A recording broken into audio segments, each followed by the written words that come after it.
नमस्कार, मी प्रसन्न जोशी. आपल्या सगळ्यांचं झिरो आवर मध्ये स्वागत. झिरो आवरचं ब्रीदच आहे चर्चा जनहिताची, आणि चर्चा जनहिताची या घोषवाक्याखाली जे विषय सर्वात महत्त्वाचे ठरतील त्याच्यापैकी एक म्हणजे परिवहन, ट्रान्सपोर्ट, दळणवळण, आणि त्यातला महाराष्ट्रातला एक महत्त्वाचा भाग म्हणजे एसटी, स्टेट ट्रान्सपोर्ट, राज्य परिवहन महामंडळ, ज्याचं घोषवाक्य जेव्हा आधीचं सरकार होतं तेव्हा दिवाकर रावते मंत्री होते, आणि कर्नाटकमध्ये जो काही प्रकार घडला होता त्याच्यानंतर त्यांनी अगदी अभिमानाने जय महाराष्ट्र असं लिहून टाकलं तिकडे.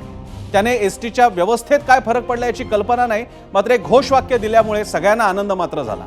आज प्रश्न असा आहे की एसटी कर्मचाऱ्यांना फक्त 56% पगार मिळतोय, करा कष्ट व्हा नष्ट, आणि फक्त म्हणायचं जय महाराष्ट्र. ही आज अवस्था आहे का एसटी कर्मचाऱ्यांची? ज्या व्यक्तीनं आपापल्या घरामध्ये जे काही 30-40 हजाराचा पगार येत असेल, महिन्याभराचं नियोजन केलं असेल, त्यांना अचानक फक्त 56% पगार मिळतो, त्यांनी काय करावं आता पुढचा महिनाभर, हा प्रश्न आहे. त्याच्या जोडीला शैक्षणिक वर्ष सुरू होणार आहे, क्लासेस आधीच सुरू झालेले असतात.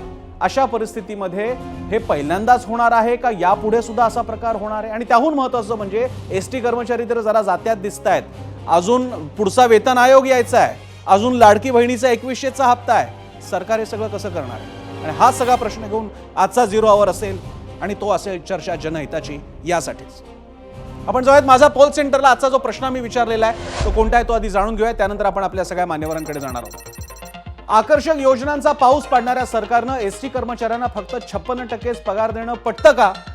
आपल्यापैकी प्रत्येक जणांना आयुष्यात किमान एकदा तरी एसटीचा प्रवास केला असेल. पुण्या मुंबईचे असाल तर शिवनेरीने केला असेल, शिवशाहीने प्रवास केला असेल, उर्वरित महाराष्ट्रात असाल तर लाल परीनं केला असेल.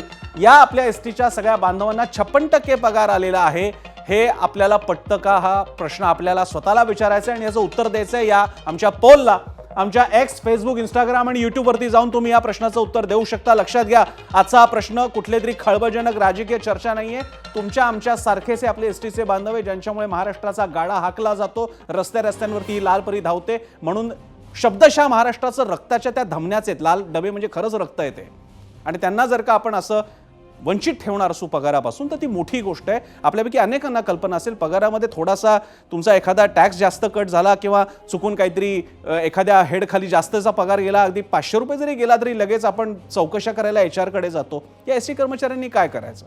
आणि हेच प्रश्न घेऊन आपण आज जाणार आहोत. आपल्यासोबत मान्यवर आहेत. माझ्यासोबत आहेत श्रीकांत बर्गे, आपल्यासोबत आहेत श्रीरंग बर्गे, जे एसटी कर्मचाऱ्यांचे प्रतिनिधित्व करणार आहेत. अमोल मिटकरी आहेत, राष्ट्रवादी, अजितदादांच्या राष्ट्रवादीचे धडाडीचे आमदार. गुणरत्न सदावर्ते आहेत, ज्यांनी एसटी कर्मचारी जनसंघ नावाची संघटना त्यांनी स्थापन केलेली आहे. यापूर्वी सुद्धा अनेक आंदोलनांमध्ये गुणरत्न सदावर्ते कुणाची भीडभाड न ठेवता बोलतात, कुणाचाही मोलाहिजा राखत नाहीत. मला बघायचं आहे यावेळी ते कसं बोलणार आहे, ते मी बघणार आहे. मला अपेक्षा आहे त्यांच्याकडनं, त्यांच्याकडे मी वेगळं पण बोलणार आहे, काही खास मुद्दे त्यांना विचारणार आहे मी. आणि आपल्यासोबत आहेत सदाभाऊ खोत, ज्यांनी उसाच्या दरासाठी वेळोवेळी आंदोलनं केलेली आहेत राजू शेट्टींच्या बरोबर. अपेक्षा आहे की तोच आक्रमकपणा ते एसटी कर्मचाऱ्यांच्या बाबतीत सुद्धा दाखवतील. सध्या सदाभाऊ खोत यांना राज्यपाल होण्याचे डोहाळे आहेत, पण अपेक्षा आहे की जरा आपल्या राज्याच्या परिवहन विभागाकडे पहिल्यांदा ते बघतील अशी अपेक्षा आहे. त्यांचं सुद्धा स्वागत. सदाभाऊ, तुमचं सुद्धा स्वागत. मी पहिल्यांदा सुरुवातच करणार आहे गुणरत्न सदावर्तेंपासून. गुणरत्नजी, एक वेगळा प्रश्न विचारतो, ही चर्चा आपण त्याच्यामध्ये बोलूच, पण मधल्या काळामध्ये, या सरकारच्या आधीच्या काळामध्ये जे आक्रमक गुणरत्न सदावर्ते आम्ही पाहिले, जे गुणरत्न सदावर्ते शरद पवारांच्या बंगल्यावर धडक देत होते, जे गुणरत्न सदावर्ते काय बोलतायत म्हटल्यानंतर सत्ताधारी आणि विरोधक सुद्धा विचारायचे का माणूस कोणता मुद्दा काढणार आहेत, ते गुणरत्न सदावर्ते आता एवढ्या गोष्टी घडत असताना काही आंदोलन नाही, काही नाही, नेमकं चाललंय काय? शांत कसे तुम्ही एवढे?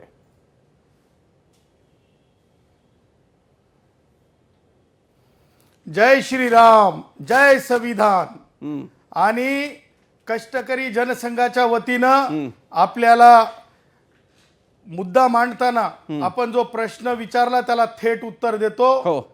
एसटी कष्टकरी जनसंघाची जी भूमिका आहे ती दत्तोपंत ठेंगडी, भारतीय जनता पक्षाचे नेते आणि कष्टकऱ्यांचे नेते त्यांच्या विचारावर आधारित आहे. आणि म्हणून आम्ही, सरकार आमचं आहे, आमचं सरकार जरी असलं तरी दत्तोपंत ठेंगडी सांगायचे की तुमचा आवाज सरकारांपर्यंत पोहोचला पाहिजे. आणि सरकारांसमोर आवाज पोहोचवताना कष्टकऱ्यांच्या घामाच्या बाबतीमध्ये, कष्टकऱ्यांच्या कष्टाच्या बाबतीत कुठेच संघटन मागे नाही पडलं पाहिजे, असा हा जनसंघ आहे. तुम्हाला सांगतो, आवाज कधीही कष्टकऱ्यांच्या बाबतीत कमी नाहीये. त्याचं कारण सांगतो. नुकतंच अधिवेशन झालं. अधिवेशनाच्या वेळेस जे आहेत इतिहासामध्ये आपण एक संदर्भ दिलेला आहे की राष्ट्रवादी काँग्रेसचे वयोवृद्ध पुढारी शरद पवार यांच्या घरावर लोक भेटायला गेले तेव्हा लोकांना जेलमध्ये डांबण्यात आलं. परंतु विद्यमान सरकारच्या काळामध्ये माननीय परिवहन मंत्री प्रताप सरनाईक यांच्या निवासस्थानासमोर कार्यालयासमोर नुकत्याच अधिवेशन काळामध्ये आमरण उपोषण एसटी कष्टकरी जनसंघाच्या जे पदाधिकाऱ्यांनी केलं.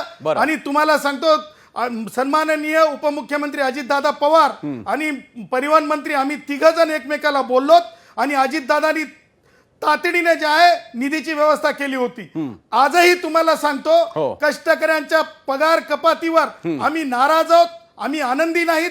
आम्हाला दुःख आहे परंतु नुसतं दुःख नाही तर आम्ही आमची जी भूमिका आहे आमची ताठर कडक भूमिका आहे हे सरकारला आम्ही दत्तोपंत ठेंगडींच्या शब्दावर सांगतो. माझ्या कष्टकऱ्यांना कोणत्याच परिस्थितीमध्ये कमी पैसे किंवा पगार कटोती चालणार नाही. त्याचं कारण सांगतो. आज सकाळी जसं समजलं तसंच आम्ही थेट सन्माननीय परिवहन मंत्र्यांना थेट बोललो आणि थेट भेटीमध्ये बोलण्यामध्ये परिवहन मंत्र्यांनी सांगितलं की हो ही गोष्ट चुकीची आहे. ही गोष्ट आनंदवाणी नाही. कारण लगन सराई आहे. लेकरा बाळांना सुट्टीचे दिवस आहेत. ह्या सगळ्या गोष्टी लक्षात घेता परिवहन मंत्र्यांनी म्हणजे जे सचिव आहेत दोन्ही अर्थ खात्याचे आणि याचे परिवहन दोघांना सुद्धा सांगितलं की तातडीने नुसतं पगारावरचे उर्वरित पैसेच नाही तर पीएफचे पैसे बँकेच्या कपात जी झालेली असते हप्त्यांची त्याचे पैसे द्यायला सांगतो. 4 दिवस ही सुट्टी आलेली आहे. परंतु आम्ही सांगितलं की नाही माझ्या कष्टकऱ्यांना माझा श्वास असलेल्या आमचं म्हणजे अंगाचे कपडे भिजेपर्यंत घामानं कष्ट करणाऱ्या माझ्या ड्रायव्हर साहेबाला कंडक्टर साहेबाला अशा प्रकारची कपात परवडणार नाही. त्यावर परिवहन मंत्र्यांनी स्पष्टपणे सांगितलेलं आहे. आणि त्याचबरोबर जे हे आहेत आमचे एमडी आहेत श्री कुसेकर IAS अधिकारी त्यांच्याशी सुद्धा बोललो. कारण सरकार जनमानसाचं असलं सरकार ऐकणारं असलं की त्यांनाही बोललो. त्यांनाही म्हणालो की नाही तातडीने निर्णय नाही झाला तर आंदोलन सुद्धा हातात घ्यावं लागेल हे सुद्धा त्यांना सांगितलेलं आहे. सांगायचं तात्पर्य सरकार आमचंच आहे परंतु जनसंघ कोणत्याच परिस्थितीमध्ये कष्टकऱ्यांच्या कोणत्याच बाबीवर ठीक आहे. आपण बघूयात गुणरत्नाजी आपण ते बघूयात. अपेक्षा आहे तुमचा हा आक्रमकपणा बघायला मिळेल अशी अपेक्षा आहे. कारण आता थेट पगारापर्यंतची गोष्ट आलेली आहे. पगार वाढ सोडा. पगार वाढासाठीचे आंदोलन तर गेल्या वर्षानुवर्ष चालू आहेत. आता आहे तो पगार नीट मिळणार की नाही इथपर्यंत आपला प्रश्न आलेला आहे. मी आता बर्गेंकडे जातो. बर्गेजी हे काय चाललेलं आहे याच्याबद्दल आपल्याला म्हणजे सगळ्या कर्मचारी बांधवांना काही कल्पना होती का? आज दिवसभरात ही बातमी आल्यानंतर काही संवाद एस्टॅब्लिश करण्याचा प्रयत्न सरकारकडून झालाय का? काय सांगाल? नाही सरकारकडनं कुठलाही संवाद एस्टॅब्लिश करण्याचा प्रकार झालेला नाही आहे. बरं सरकार खरं तर तुम्हाला सांगतो संप काळानंतर जी त्रिसदस्यीय समिती नेमली होती त्या समितीने त्यावेळी सांगितलं होतं उच्च न्यायालयाला की वेतनाला कमी पडणारी रक्कम आणि खर्चाला कमी पडणारी रक्कम 4 वर्षे देऊ. पण त्यांनी स्वतःच पळ काढलाय. आता गेली वर्षभर जे सरकार पैसे देते ते कसले पैसे देते विविध सवलतींची प्रतिपूर्ती करताय आणि त्यातलेही 928 कोटी मागितले आणि दिले फक्त 272 कोटी 96 लाख रुपये. ॲक्च्युली तुम्हाला सांगतो की पूर्ण जर वेतन द्यायचं असेल सगळं PF ग्रॅज्युटी किंवा बँकेचे कटौती वगैरे LIC तर 460 कोटी रुपये लागतात. आणि नुसतं नक्त वेतन ह्या कुठलाही अमाऊंट न कापता नुसतं नक्त वेतन द्यायचं असेल तर 277 कोटी रुपये लागतात. आता सरकारने दिले 272 कोटी 96 लाख. आता त्यातलं काय झालं की बँकेचं जे कर्ज होतं ST बँकेचं ते दिलंच पाहिजे ते 40 कोटी दिले आणि काही PF ॲडव्हान्ससाठी पैसे दिल्यामुळं पूर्ण वेतन देता आलं नाही म्हणून 56% वेतन द्यावं लागले. ही नामुष्कीची गोष्ट आहे सरकारसाठी आणि ST मंडळाच्या इतिहासात पहिल्यांदा 77 वर्षामध्ये 56% वेतन होत आहे. ह्याच्यात भागणार कसं आमच्या कर्मचाऱ्यांचं? मुळात नक्त वेतन कमी येतं. काही लोकांना 10,000 20,000 मिळतं 20,000 15,000 या दरम्यान मिळतं. नक्त वेतन जर 56% दिलं तर 8-9 हजारामध्ये भागणार कसं त्यांचं? अशी विदारक परिस्थिती आहे. सोशल मीडियावरती कर्मचाऱ्यांच्या भावना बघा खूप तीव्र आहेत. कर्मचारी म्हणतायत आंदोलन करूया, संघर्ष करूया, संप करूया. या पलीकडे कर्मचारी म्हणतात जगायचं कसं आम्ही या वेळा पगारामध्ये, आमच्या कुटुंबाचा चरितार्थ कसा चालवायचा. बरोबर आहे. अशी विदारक परिस्थिती या या या 56% पगार देण्यामुळे झालेली आहे. बरं. त्यामुळे आपल्या माध्यमातून सरकारला माझी विनंती आहे, आता खूप झालं, जे सवलत मूल्य प्रतिपूर्तीची रक्कम जी आता 1000 ठीक आहे. कोटी राहिली ठीक आहे आहे. ती तरी निदान द्या. ठीक आहे. तात्काळ द्या. मी चर्चेचा एक पहिला राऊंड करण्यापुरता मला आपल्या प्रतिक्रिया कळल्या. मी आता अमोल मिटकरींकडे आणि त्यानंतर सदाभाऊ खोतांकडे सुद्धा जाणार आहे. अमोल मिटकरीजी, आपण आमदार असण्याच्या पूर्वीपासून पहिल्यांदा तुम्ही व्याख्याते आहात. तुमच्या प्रत्येक शिवव्याख्यानामध्ये एक संदर्भ असतो, तो म्हणजे छत्रपती शिवरायांचं शेतीविषयक धोरण. आपल्या प्रजेच्या शेतीच्या आपल्या एखाद्या पिकाच्या देठालाही हात लावू नका, भाजीच्या देठालाही हात लावू नका, हे सांगितलं होतं शिवरायांनी आपल्या मावळ्यांना. अर्थात तेव्हा धामधुमीचा काळ होता आणि त्याच्यामध्ये नुकसान होऊ नये ही दृष्टी होती शिवरायांची. मग आज अशी काय स्थिती आलेली आहे की आपल्याच कर्मचाऱ्यांच्या जे मुळातच कमी पगारावर काम करतात त्यांच्याही पगाराला हात घालण्याची आज वेळ आलेली आहे शिवशाही मांडणाऱ्या शासनावर. काय सांगाल तुम्ही? नाही, एक गोष्ट खरी आहे की शिवशाही म्हणून हे शासन सत्तेमध्ये आलेलं आहे. महाराष्ट्र सरकार, महायुतीचं सरकार हे छत्रपती शिवाजी महाराजांचा आशीर्वाद घेऊनच सत्तेत आलंय. आम्ही ते वारंवार सांगत आलो. पण शिवशाही येणं म्हणजे काय, तर शिवशाही येणं म्हणजे तळागाळातल्या शेतकऱ्यांना, कष्टकऱ्यांना, शेवटपर्यंतच्या घटकांना न्याय देणं. आज जी पगार कपात एसटी कर्मचाऱ्यांच्या बाबतीत जो प्रकार घडला आहे हा खरोखर चिंतनीय आहे. या बाबतीत मीही खेद व्यक्त करतो की अशी कपात व्हायला नको. नंबर एक.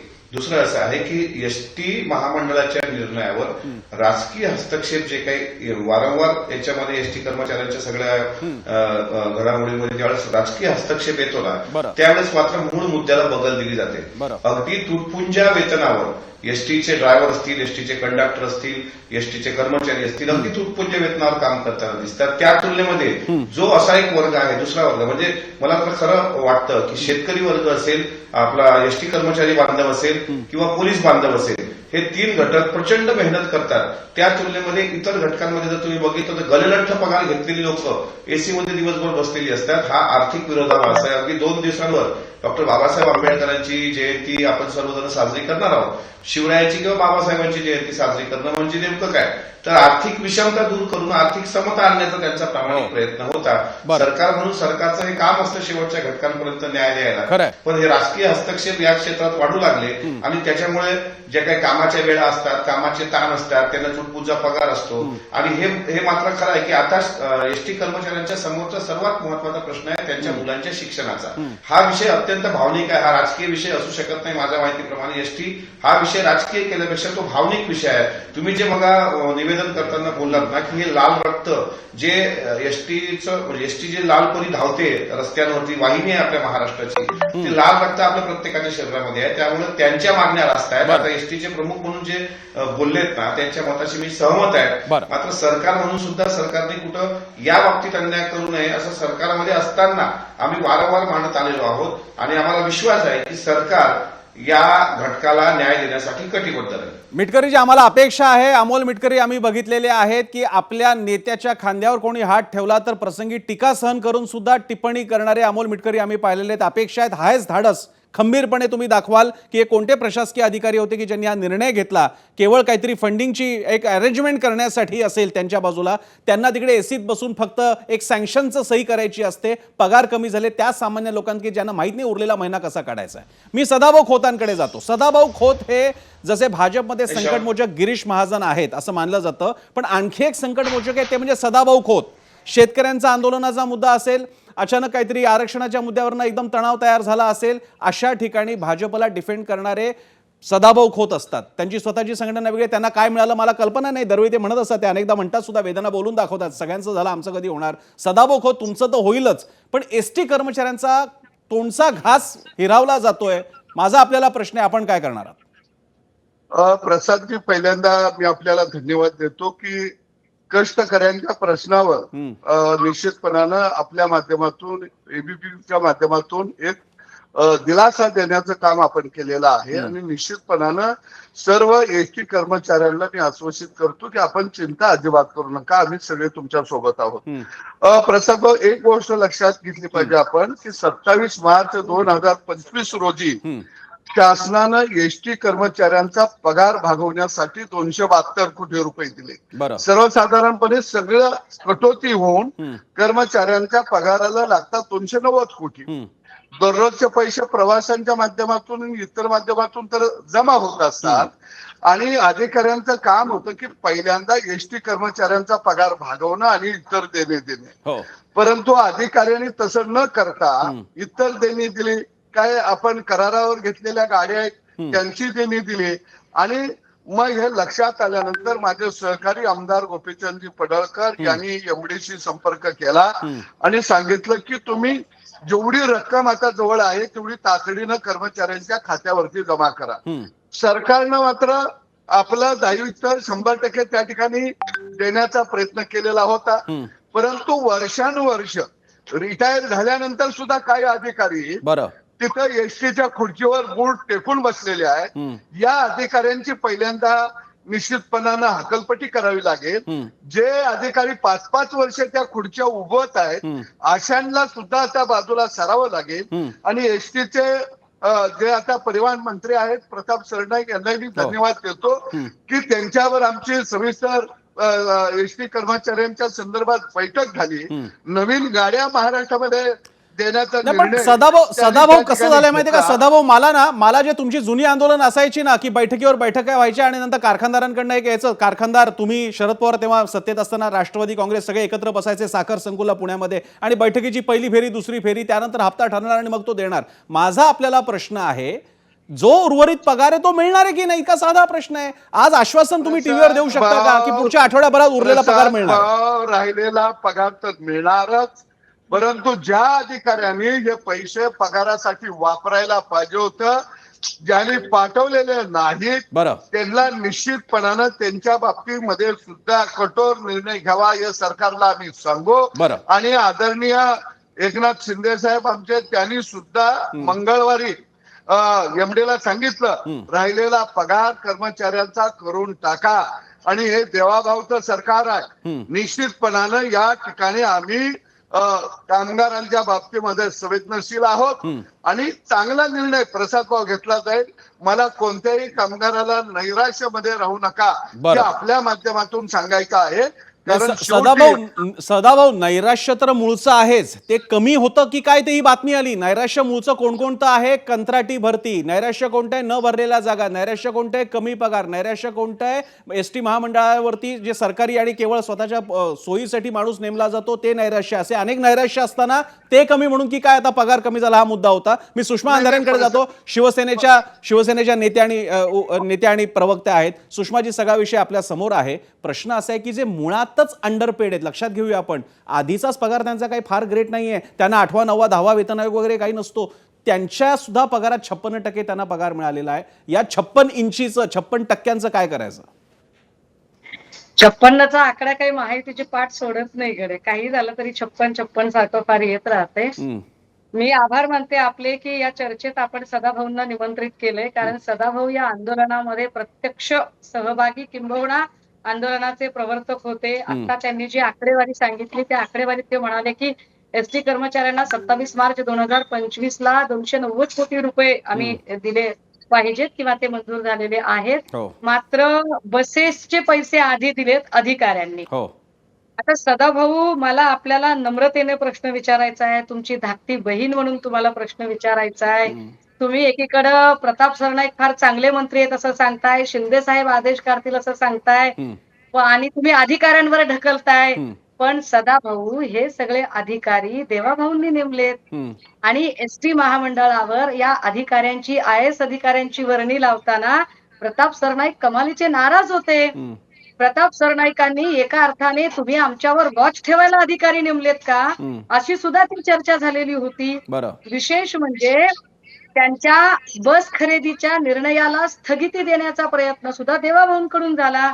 आता तुम्ही जे काही बोलताय आणि तुम्ही जे काही मांडताय, भाऊ, मला तुम्हाला साधा प्रश्न विचारायचा आहे की जेव्हा महाविकास आघाडीचं सरकार होतं तेव्हा तुम्ही एसटी कर्मचाऱ्यांसाठी फार मोठं आंदोलन केलं. तुमच्या आंदोलनाबद्दल मला आदर आहे, आपुलकी आहे. तुम्ही आंदोलन म्हणजे तुमचं काय जहाबाज आंदोलन असतं बाबा, पण एवढं तुम्ही मोठं आंदोलन केलं की त्या आंदोलनात तुम्ही पवार साहेबांच्या म्हणजे आता तुम्ही अधिकाऱ्यांवर ढकलताय, तेव्हा मात्र अधिकारीही नसलेले आणि मंत्रिमंडळातही नसलेल्या हो. पवार साहेबांच्या घरात माणसं घुसवली गेली. आता मला सांगा, 56% पगार मिळाल्यावर सदाभाऊ कुणाच्या घरात माणसं घुसवायची? शिंदे साहेबाच्या, बरं. फडणवीस साहेबांच्या, मी प्रताप सुषमाजी, जी सरनाईकांच्या, सदाभाऊ माणसं तुमच्या जी घरात. माणसं सिल्वर ओकवर गेली होती त्यांचं नेतृत्व ज्यांनी केलं त्यांना पहिल्यांदा विचारतो आणि मग सदाभाऊ खोतांकडे सुद्धा जातो. आपल्यासोबत गुणरत्न सदावर्तेजी, सगळा विषय तुमच्या समोर आहे. सुषमा अंधारेंचं सुद्धा म्हणणं आपण ऐकलंय, काय म्हणणं आहे आपलं? सोशल ॲक्टिव्हिस्ट आणि आता विद्यमान उभाटा गटामध्ये असलेल्या सुषमाताई अंधारेंना मला हे थेट उत्तर देणं आवश्यक आहे. पहिली गोष्ट, आंदोलनाची धार कधीही कमी झालेली नाही. कष्टकऱ्यांचा आवाज, श्रमिकांचा आवाज हे आम्ही देतच असतो. आणि तुम्ही आता जे सांगताय की राष्ट्रवादी काँग्रेसचे वयोवृद्ध पुढारी शरद पवार यांच्या घरावर लोक गेले होते, तुम्हाला सांगतो त्यावेळेस लोकांना जेलमध्ये डांबण्यात आलं. नंतर न्यायालयाने त्यांची सुटका केली आणि त्यानंतर शिंदे साहेबांनी नोकरीवर घेतलं. पण तुम्हाला सांगतो, विद्यमान काळामध्ये जे 250 कोटी रुपये जे आले एक महिन्याच्या अगोदर, ते सुद्धा सन्माननीय उपमुख्यमंत्री जे पवार साहेब आहेत, अजित पवार साहेब, त्यांनी, मी आणि आमचे प्रताप सरनाईक साहेब, आम्ही तिघांनी कॉन्फरन्सवर त्यांच्या घरी चर्चा केली. आणि मी अजित पवार साहेबांनी विचारलं की सदावर्ते हे पैसे कशाचे? मी सांगितलं साहेब पगाराचे आणि ते पैसे द्यायचेत. आणि त्या पोटी लगेचच म्हणजे एकदम ॲक्शन मोडमध्ये येऊन अजित पवार साहेबांनी ते पैसे रिलीज केले. आता राहिला प्रश्न दुसरा, म्हणजे माझ्या ताईला सांगण्याचा. ताई, प्रताप सरनाईक साहेबांच्या आणि महाराष्ट्रातल्या इतिहासात दुसरं आंदोलन झालं. प्रताप सरनाईकांच्या स्वतःच्या कार्यालयामध्ये 10 लोक उपोषणाला, आमरण उपोषणाला, ठाण्याला, म्हणजे शिंदे साहेबांच्या घराच्या मागे असलेलं प्रताप सरनाईक साहेबांचं, तिथं आमरण उपोषणाला बसलो. आमरण उपोषणाला बसल्याच्या नंतर जे आहेत सचिवांसोबत चर्चा झाली. सचिवांसोबत चर्चा होऊन आम्ही सांगितलं की कोणत्याच परिस्थितीमध्ये पगाराचे पैसे हे कुठेच दुसरीकडे इतरत्र वापरले जाऊ नये. PFचे पैसेसुद्धा इतरत्र वापरले जाऊ नये. गंभीर स्वरूपाचा अपराध आहे. त्यावर तुम्हाला सांगतो, शासनाकडून स्पष्टपणे सांगण्यात आलं की आता 1000 कोटी आमचं देणं आहे. त्याच्यामध्ये आजही प्रताप सरनाईक बोलताना तेच म्हणालेत मला. आज आम्ही थेट चर्चा केली सरकार म्हणून. प्रसन्नला हे उत्तर देतोय की कोणी चर्चा करत नाही असं नाही. स्वतः प्रताप सरनाईकांनी सांगितलं की सदावर्ते ही वेदनादायी गोष्ट आहे, हे पैसे दिले जातील.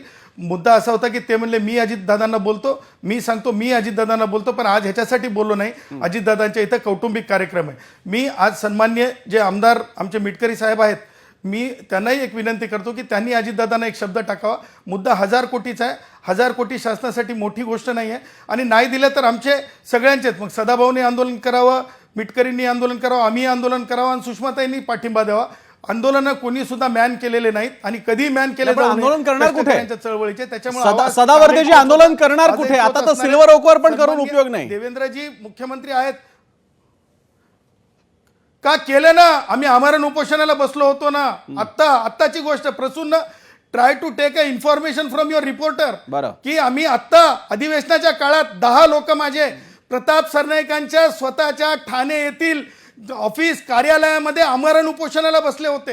आपल्या रिपोर्टर कडून खात्री करून घ्या डिबेट संपेपर्यंत. नाही, ठीक आहे, मी तुमच्या शब्दावर विश्वास आहे. झालेला आहे. सदावर्तेजी विश्वास आहे मला. प्रश्न विचारला, तुम्ही उत्तर दिलं, विषय संपला. अजितदादांना आम्ही ह्याच्यासाठी बोलू शकलो नाही, त्यांच्या इथे कौटुंबिक कार्यक्रम. ठीक आहे, मला मान्य आहे, तुम्ही उत्तर दिलं तर माझं काही म्हणणं नाही त्या बाबतीत. सुषमाजींकडे जाऊन मग नंतर मला पुन्हा अमोल मिटकरी आणि सदाभाऊ खोतांकडे जाते. सुषमाजी, तुमचं समाधान झालंय?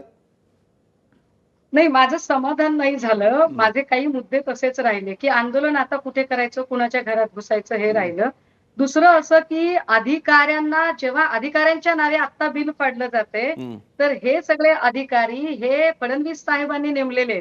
त्यातली त्यात माझ्यासाठी एक गोष्ट नक्की आनंदाची आहे की कधी नाही ते वकील साहेब एरवी सगळ्या पवारांवर फार उखडलेले असतात. कदाचित महायुतीत आल्यामुळे का असे ना, पण त्यांनी आता अजितदादांचा दादा किंवा अजित पवार साहेब असा उल्लेख केला, हेही नसे थोडके. चांगली गोष्ट आहे. पण मुद्दा हा आहे की एसटी महामंडळावर देखरेख ठेवण्यासाठी माझ्या बहिणीला उत्तर द्यायचे, पण मला याच्यावर थांबा ना. आता मी ऐकलं की नाही तुमचं.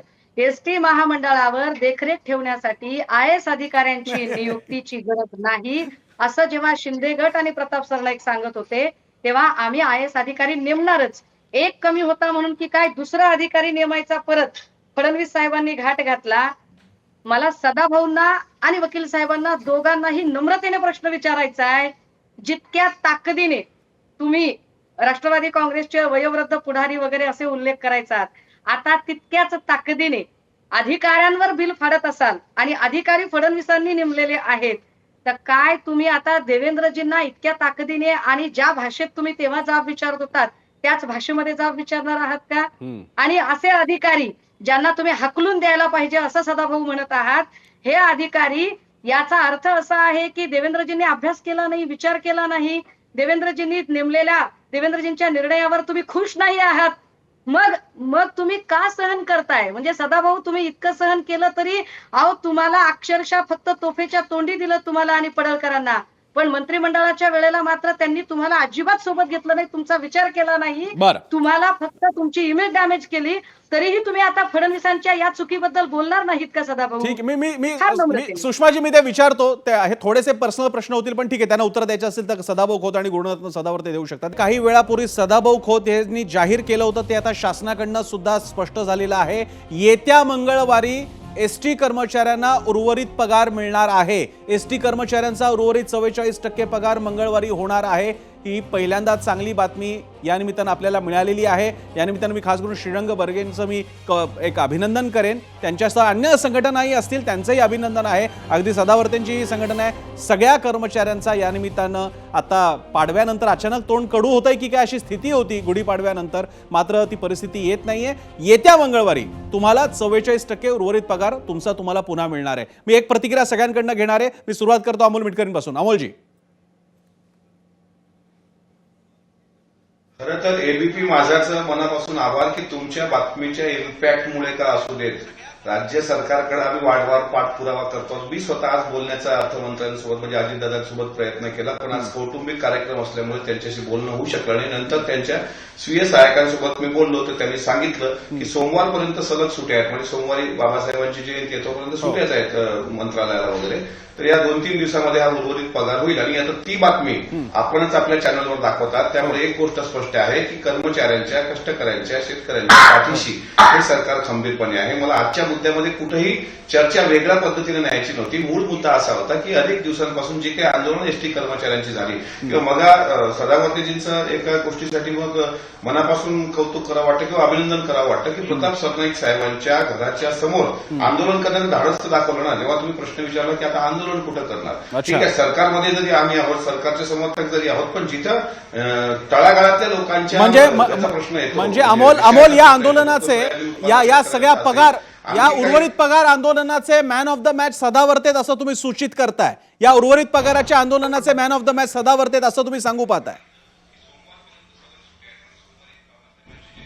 नाही, एबीपी माझाचं मी पहिल्यांदा अभिनंदन केलंय ना, मी पत्रकारांचं अभिनंदन केलं. याच्यात कोणी man of the match, man of the series नाही. पण त्यांनी एक गोष्ट लक्षात घ्या, मूळ मुद्दा काय की एसटी ऐका ना, प्रसन्नजी मला एक मिनिट बोला. एसटी कर्मचाऱ्यांची जी मागणी आहे की बाबा आम्हाला सरकारी कर्मचाऱ्याप्रमाणे वेतन भेटलं पाहिजे. एसटी विलिनीकरणाचे अनेक वेळा प्रश्न उपस्थित झाले.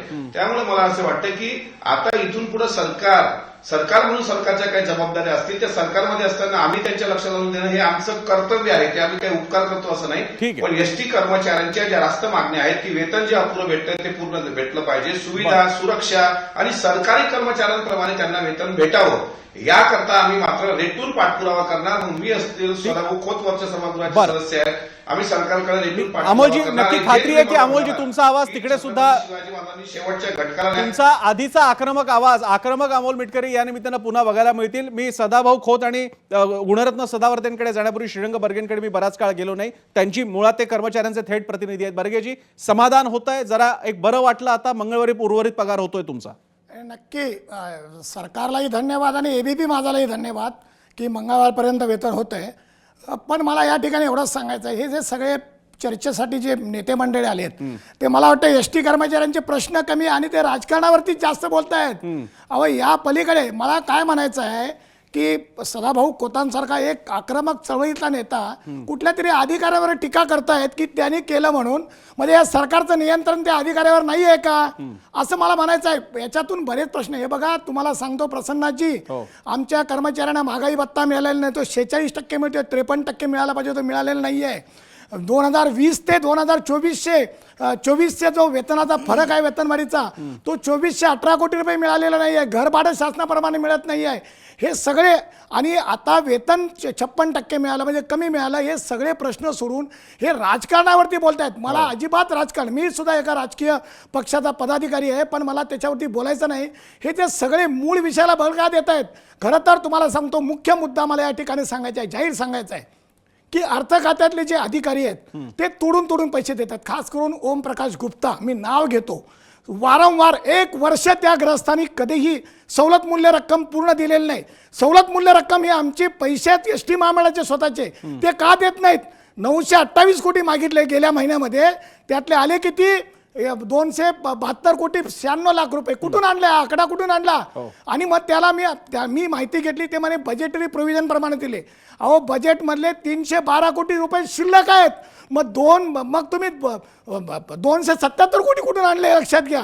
हे मला असं वाटतंय की सरकारला हे सरकारी अधिकारी फसवत आहेत आणि ते मंत्रालयातले फसवत आहेत. या सगळ्यांचा बोल मला रोग असा एस टी अधिकाऱ्यांकडे वाटला. एस टी अधिकाऱ्यांमध्ये याच्यामध्ये अजिबात चूक नाही आहे, त्यांचा काही दोष नाही. सरकारमधले बसलेले जे अधिकारी ते कमी निधी देतात, म्हणून ही अवस्था आली आहे. आणि म्हणून मिटकरी साहेबांना मला विनंती करायची आहे की अजितदादा पवार हे खरोखर कार्यक्षम मंत्री आहेत. त्यांनी त्या अधिकाऱ्यांकडे लक्ष दिलं, त्यांनी निधी का कमी दिला याची चौकशी लागली. आणि सरकार आपण मुद्दे लावून धरूयात बर्गेजी, आपण मुद्दे लावून धरूयात. ठीक आहे, शेवटची चर्चा नाहीये, यापुढे सुद्धा मुद्दे लावून धरूयात. आपण आमच्या कर्मचाऱ्यांचे हालाल चालले आहेत. मी नक्की, मला कल्पना नाही, खूप आज सोशल मीडियावरती लोक अक्षरशः तळतळ करते, त्यांच्या कुटुंबियांचे फोन येत आहेत. पगार तर द्याच, पण आमचा महागाई भत्ता द्या, आमचं राहिलेलं घर भाडं द्या, आमचा वेतनाचा फरक द्या. ही माती महत्वाची, राजकीय मुद्दे महत्वाचे नाहीत. हे सगळे आलेले पुढारी यांचा जास्त राजकारणाकडे रोख आहे. आम्हाला अजिबात राजकारण करायचं नाही. एस टी कर्मचाऱ्यांच्या मागण्या कुठल्याही परिस्थितीत लवकरात लवकर बैठक घेऊन, मला बर्गेजी तुमच्या सगळ्या मुद्द्यांची सहमतच आहे. बर्गेजी, तुमच्या मुद्द्यांशी सहमत तर आहे. मी त्याच्या पुढे जाऊन काही गोष्टी सांगतो. ज्या प्रकारे वेतन आयोगाचा विचार सरकारी कर्मचाऱ्यांसाठी होतो, एस टी कर्मचारी महामंडळाचं सगळ्यांचं म्हणणं आहे की आम्हाला अधिकृत संपूर्ण वेळ सरकारी कर्मचारी म्हणून जाहीर करा, आम्हाला सुद्धा वेतनाचे लाभ करू द्या. आणि हे मान्य आहे. मी तो तुमच्या पुढे जाऊन आणखी गोष्टी म्हणतो, कारण त्यांच्या कामाचं जसं शेतकरी संघटनेचे शरद जोशी सांगायचे की नुसता शेतकरी फक्त पिकवत नाही, बाकी 1000 गोष्टी त्याला देत असतो कुटुंबासकट. उन्हातानामध्ये सुद्धा काम करणाऱ्याचे कष्ट वेगळे जर का मानले एस टी कर्मचाऱ्याचे, तर त्याचं व्हॅल्यू त्याच्या श्रमानुसार तर पगार आणखी वाढवावा लागेल. मोठा मुद्दा ठरेल. मी आता सदाभाऊ खोत, गुणरत्न सदावर्ती आणि मग पुन्हा सुषमा अंधारेंकडे मला जायचंय. सदाभाऊ खोत, तुम्ही या कार्यक्रमामध्ये सगळ्यात पहिल्यांदा मंगळवार हे स्पेसिफिकली म्हणालात आणि ती बातमी आता कन्फर्म झालेली आहे, येत्या मंगळवारी पगार होतोय. पण माझा प्रश्न तुम्हाला असा आहे सदाभाऊ, हे जे आज घडलं हे अपवाद मानायचा की याच्या पुढे अशा शक्यता असतील, पगार थोडा आधी नंतर तारखा पुढे जातील वगैरे, एक संकेत देण्याचा प्रयत्न आहे? राज्य शासनानं जरा आर्थिक गाडा जरा हलत चाललाय. प्रसन्न भाऊ, पहिल्यांदा मी सरकारला धन्यवाद देतो आणि आपल्यालाही धन्यवाद देतो. मला ही चर्चा राजकीय मूडवरती न्यायची नाही. या राज्याचे उपमुख्यमंत्री आदरणीय एकनाथ शिंदे साहेब यांनी परिवहन सचिवाच्या वित्त सचिवाशी एमडीशी दुपारी फोन केला आणि सांगितलं काही करून मंगळवारी एसटी कर्मचाऱ्यांचा पगार आपण देण्याबाबत हालचाली कराव्या. आणि म्हणून मी सांगितलं की मंगळवारी पगार मिळणार आहे. हे देवाभाऊचं सरकार, हे सर्वसामान्य जनतेचं सरकार आहे. आणि आम्ही एसटी कामगाराबरोबर आहे. दुसरा एक मुद्दा मगाशी आला की जे अधिकारी आहेत, माझा मुद्दा असा होता की जे रिटायर झालेले अधिकारी आहेत आणि वर्षानुवर्षे त्या खुर्च्या उभवत आहेत, ते काय आमच्या सरकारच्या काळामधले नाही, सगळ्यांच्या सरकारच्या काळामधले आहेत. त्यामुळे मला कुणावर दोष द्यायचा नाही. पण हे अधिकारी आता कुठेतरी बाजूला झाले पाहिजे. ती दुसरा, माझी लाडकी बहीण ही योजना आली आणि आमच्या बहीण सुषमाताई या ठिकाणी बोलल्या. मी ताईला सांगेन की त्या काळामध्ये जे एसटी कर्मचाऱ्यांचं आंदोलन झालं याचं कारण त्यावेळी त्यांना तुटपुंजा पगार मिळत होता आणि त्या काळामध्ये 132 एसटी कर्मचाऱ्यांनी सदाभाऊ अजूनही पगार काही अजून सदाभाऊ जणू काय पुढचा 7वा 8वा वेतन आयोग नाही मिळत आहे, अजूनही तुटपुंजाच आहे ते सांगतायत. बरं मग प्रसाद प्लीज मला एकच मिनिट बोलू दे. आणि 132 कर्मचाऱ्यांनी आत्महत्या केल्यानंतर आमदार गोपीचंद पडळकर आणि मी या गावगाड्यातल्या लेकरांच्या बाजूने आम्ही खंद्याला खंदा राहून उभा राहिलो. एसटी खरेदी मध्ये स्टे दिला, देवाभाऊनी एवढ्यासाठी स्टे दिला. सरकार आलं, आणि सरकार आल्यानंतर परिवहन खातं कुणाकडं, कुठलं खातं कुणाकडं, याचा पदभार देण्याच्या अगोदर अधिकाऱ्यांनी तातडीनं निर्णय घेतला आणि काही बसेस खरेदी करण्याचा निर्णय घेतला. तो पारदर्शक नव्हता ठीक आहे. आणि म्हणून देवाभाऊनी त्या ठिकाणी स्टे दिला आणि आताच्या सरकारनं 5,150 नवीन बसेस घ्यायचा निर्णय घेतलेला आहे. काही डेपोंच्या मध्ये त्या बसेस आता ठीक आहे. दाखल मला होत मला आहेत. सदाभाऊ आता फक्त आणि चर्चेची चौकट मी मोडत नाही, ती पगाराची एसटी महामंडळ आणि एसटीचा एकूणच पुनर्निर्माण हा विषय थोडा मोठा ठरेल आणि वेळ कमी आहे. मला सुषमा अंधेरे आणि गुणरत्न सदावर्तेंकडे पण जायचंय. तुम्ही माझी अडचण समजून घ्या. बोलले बर्गे साहेब हे अभ्यासू नेते आहेत बरं. आणि त्यांच्या अभ्यासाला मी दाद देतो ठीक आहे. आणि एसटी कर्मचाऱ्यांना माहित आहे कुणी ठीक आहे. कुठल्या संघटनेने काय काय केलं पहिल्यांदा राज्यामध्ये. सदावर्ते आणि मग सुषमा अंधारे. पहिल्यांदा सदावर्तेजी, आत्ताचा लढा संपला का फक्त स्वल्पविराम आहे? कारण अजून पगारवाढीचा मुद्दा बाकी आहे, हा संपला नाहीये विषय. सदावर्तेजी तुमच्याकडे आलोय. म्हणजे तुम्ही प्रत्येक गोष्टीला हो प्रसन्न जोशी हो. साहेब, आपण खूप मोठे चिंतनीय आणि मोठे भाष्यकार असणारे पत्रकार आहात. आपण कुणीतरी म्हणल्याबरोबर ताबडतोब सहमत होऊ नये अशी माझी भावना आहे. बरं. दोन्ही बाजू ऐकून नेहमी सहमत व्हावं. एक दुसरी गोष्ट मला असं म्हणायचं आहे की इथे कोणीही राजकीय चर्चा करत नाहीये. प्रत्येकाने चिंता व्यक्त केली आहे आणि त्यातले त्यात एसटी कष्टकरी जनसंघ 68,000 नोंदणीकृत, म्हणजे 68,000 स्वतः मालक असलेल्या कष्टकऱ्यांचा संघटन आहे. तिसरी गोष्ट तुम्हाला सांगतो की सरकारमध्ये आमची चलती आहे एसटी कष्टकरी जनसंघाची. कारण सरकारने ज्या प्रकारे म्हणजे उद्धव ठाकरे किंवा त्यांच्या सरकारला ज्या प्रकारे चले जाव म्हणलं होतं, त्याच्यामुळे आमची नक्की चलती आहे आम्ही. आणि त्याच्यामुळंच सकाळी परिवहन मंत्री साहेबांना बोललोत, IAS अधिकाऱ्यांना बोललोत आणि आम्हाला 4 दिवसाच्या सुट्ट्या आणि पुढच्या 4 दिवसामध्ये वेतन होणार हे आम्हाला निश्चित सांगण्यात आलेलं होतं. आता राहिला प्रश्न माझ्या बहिणीने 2 प्रश्न उपस्थित केले, सदाभाऊचं आणि आमच्या लाडक्या भटक्या विमुक्तांचे नेते असलेले गोपीचंदांचं जे आहे डिमॉलिशन झालं किंवा अशा प्रकारचं अपमानित झाले. असं मला सांगा, स्वतः भटक्या विमुक्तांचा म्हणजे भाष्यकार आणि स्वतः 14 एप्रिलपासून ते बुद्ध जयंतीपर्यंत भाषणामध्ये ज्याच्या घरात नाही पीठ ते मागतात विद्यापीठ म्हणणाऱ्या बाळ ठाकरेंवर म्हणजे भाषणं देणाऱ्या सुषमाताई, तुम्ही उबाटामध्ये नुसत्या जाऊन बसल्या नाही तर तुमचा धडधडीत अपमान काल झालेला आहे. लक्षात घ्या. तुम्हाला सांगतो, जे खासदार सावंत आहेत आणि संजय राऊतचं ठीक आहे, तो पत्रकार आहे सगळे, परंतु खासदार सावंतला मुख्य प्रवक्ता केलं आणि तुम्हाला सेकंड क्लासमध्ये टाकलं. लक्षात ठेवा. गुणरत्नजी, तुम्ही आता पर्सनल चाललाय, हा खूप वेगळा विषय चाललाय.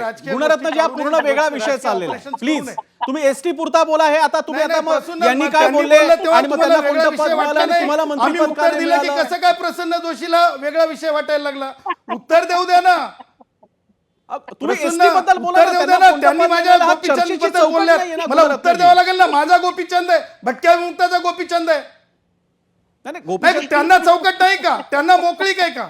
नाही, त्यांनी तुमच्यावर त्यांना वैयक्तिक मोकळी नाही का? आम्ही केलं. बोललो की गुणरत्नजी, चौकट तुम्ही आहे. तुम्ही हे तर जोरदार बरोबर टीका करा सुषमा अंधारेंवरती. आत्ताची चौकट फक्त अरे, एसटीची आहे. वैयक्तिक प्लीज. माझ्या आमदारावर केलं ना. गोपीचंद माझा आमदार आहे, माझ्या सरकारमधला आमदार आहे, भटक्या विमुक्त आहे, माझा माणूस आहे. बरं सुषमा अंधारेंना मी विचार, कसं तुमचा उघडा प्रश्न पडू विचार. देईल? ठीक का मी बॅरिकेटिंग करू देईल माझ्या माणसाला? ठीक सुषमा अंधारे, का तुम्ही शिवसेनेमध्ये गेलात? का तुम्ही गोपीचंद पडळकर, तुमचा कसा काय विषय झाला? उत्तर द्या सदावर्तेंना. नाही, सदावर्तेजींना कदाचित माहित नाहीये की गोपीचंद पडळकर, मी किंवा सदाभाऊ यांचं बॉन्डिंग काय आहे ते त्यांना कदाचित माहित नाही आणि तो आजच्या चर्चेचा विषयही नाही, त्यामुळे त्याच्यावर मी बोलत नाही. पण निश्चितपणे वकील साहेब, माझे धम्मबंधू म्हणून तुम्ही नाही, माझी मी काळजी ते सांगू व्यक्त शकतो. केली. तुमचं माझं बॉन्डिंग काय ते आणि मी सांगू आभारी आहे शकतो. का तुमची? मराठा आरक्षणाच्या बाबतीत तुमची काय भूमिका ती सांगू शकतो मी. मला सगळ्या खास कळगे उघड्या करायच्या नाहीत. असं नाही की तुमचं आणि माझं बोलणं झालेलं नाही. मराठा आरक्षणावरला पिंडोरा मी आता ओपन करू शकतो. हे बघा, सुषमाताई समोर बसलेली व्यक्ती ही इकडच्या तिकडच्या चळवळीतली नाही. डॉक्टर आंबेडकर मराठवाडा विद्यापीठातून डॉक्टरेट झालेली आहे. त्याच्यामुळे तुम्ही इतर चर्चांमध्ये काही बोला, चालून ठीक जाईल, आहे. परंतु गुणरत्नजी, मी विनंती करतो. गुणरत्नजी, मी विनंती करतो तुम्हाला, वेळ कमी आहे, त्यांना बोलू द्या. तुम्ही त्यांच्या वेळेत आता जात आहे. सुषमाजी, तुमची शेवटची कमेंट प्लीज. आणि शेवटची कमेंट एवढीच की कदाचित ते ऐकून घेत नव्हते. मी असं म्हटलं की माझे धम्मबंधू म्हणून तुम्ही माझ्याबद्दल व्यक्त केलेली काळजी मला आवडली, चांगली गोष्ट आहे. आणि निश्चितपणे तुमच्या शुभेच्छा आणि आशीर्वाद असल्यावर मी सेकंड क्लास मधून फर्स्ट क्लास आणि मेरिट डिस्टिंक्शन मध्ये जाईल. पण मुद्दा हा आहे की बर्गेजींनी वेतनाचा फरक आणि 53% वेतन भत्ता आणि इतर गोष्टी ज्या पेंडिंग राहिलेल्या आहेत त्याच्या संबंधाने मांडणी केली. परंतु ज्या पद्धतीने आता म्हणजे मंगळवारी पगार होणार आहे हे सदाभाऊंनी सांगितल्याबरोबर एकीकडे बर्गेजी म्हणतायत राजकारण आणू नका, दुसरीकडे गुणरत्न म्हणतायत की कोण राजकारण आणत आहे. अगदी त्याच वेळा ते सांगतात की एसटी जनसंघाची चलती आहे. याचा अर्थ आता सरकार पक्षातल्या ज्या संघटना आहेत त्या याच्यामध्ये श्रेयवादाचं राजकारण करतायत. म्हणजे अपयशाला कोणीच धनी असणार नाही, पण यश मिळालं तर मात्र क्रेडिट सगळे घेतील. क्रेडिट बरं. कुणीही घ्या, आमची अपेक्षा एवढीच असेल की या सगळ्यांमध्ये तुम्ही एसटी कामगारांचा बळी घेऊ नका. अर्थात एसटी कामगारांचा आणि तुम्हाला काय अधिकाऱ्यांवर बिलं फाडायची ती फाडा, पण अधिकारी हे देवेंद्रजींच्या मर्जीशिवाय चालत नाहीत. ही गोष्ट मात्र या चर्चेत मला अधोरेखित करावी लागेल. कार्यक्रमाच्या शेवटी एसटी कर्मचाऱ्यांचा हा लढा संपलेला नाही. मुळात हा लढा उभा राहायचंच काही कारण नव्हतं. आहे तो हक्काचा पगार मिळवण्यासाठी लढ्याची गरज नसते. खरी लढे अजून बाकी आहेत. अशा वेळी ती बिरबलाची कथा आठवते की जेव्हा अकबराला दाखवण्यासाठी बिरबल सांगतो की छोटे थोडे अन्याय सहन करायला शिकवा जनतेला आणि नंतर फक्त जगणं म्हणजेच मोठा अधिकार आहे असं जनतेला वाटेल. आत्ता फक्त हक्काचाच पगार मिळवायचा नाहीये, पगार वाढ अजून बाकी आहे, कामाची परिस्थिती बदलणं बाकी आहे, एसटी आगारांमध्ये चांगल्या प्रकारच्या एसटी असणं बाकी आहेत, पूर्ण तासाची शिफ्ट झाल्यानंतर विश्राम मिळणं बाकी, अशा अनेक अजून मागण्यांचे लढे बाकी आहेत. त्या लढ्यांमध्ये सुद्धा एबीपी माझा आपल्या एसटी कर्मचारी बांधवांच्या सोबत असेल. आता या चर्चेसाठी या सगळ्या मान्यवरांनी वेळ दिली. अमोल मिटकरी तुमचे खास, तुम्ही व्यग्र असताना सुद्धा तुम्ही आम्हाला वेळ दिलात. सुषमा अंधारे यांना सुद्धा मी ऐन वेळी आता कॉन्टॅक्ट केला आणि त्या आल्या. तुम्हा दोघांचे खास आभार. गुणरत्न सदावर्ते सुद्धा उपलब्ध झाले. पूर्ण वेळ चर्चेमध्ये त्यांनी शांतपणे सगळ्या बाजू ऐकून घेतल्या आणि उत्तर दिलं. त्यांचे विशेष आभार. आणि बर्गेजी असतील आणि बाकीचे सदाभाऊ खोत असतील, सगळ्यांचे आभार. थेट जाऊयात पोल सेंटरला. आपला आजचा प्रश्न एसटी कर्मचाऱ्यांच्या साठीचा आणि त्याला तुम्ही कसा प्रतिसाद दिलेला. प्रश्न होता, आकर्षक योजनांचा पाऊस पडणाऱ्या सरकारने एसटी कर्मचाऱ्यांना फक्त 56% पगार देणं योग्य वाटतं का? 15 ते 16 हजार आम्हाला प्रतिसाद आलेला आहे. 23% हो म्हणालेत, मात्र 77% लोकांना हे पटलेलं नाही. आणि चांगली गोष्ट अशी आहे की आपल्या सगळ्यांच्या प्रतिसादामुळे आणि दबावामुळे सरकारनं अखेर हा उर्वरित पगार देण्याचं मान्य केलेलं आहे आणि येत्या मंगळवारी हा पगार आपल्या एसटी कर्मचाऱ्यांना मिळणार आहे. त्यांच्या लढ्यामध्ये सदैव सोबत चर्चा जनहिताची घेऊन 0 आवर एबीपी माझावर दररोज.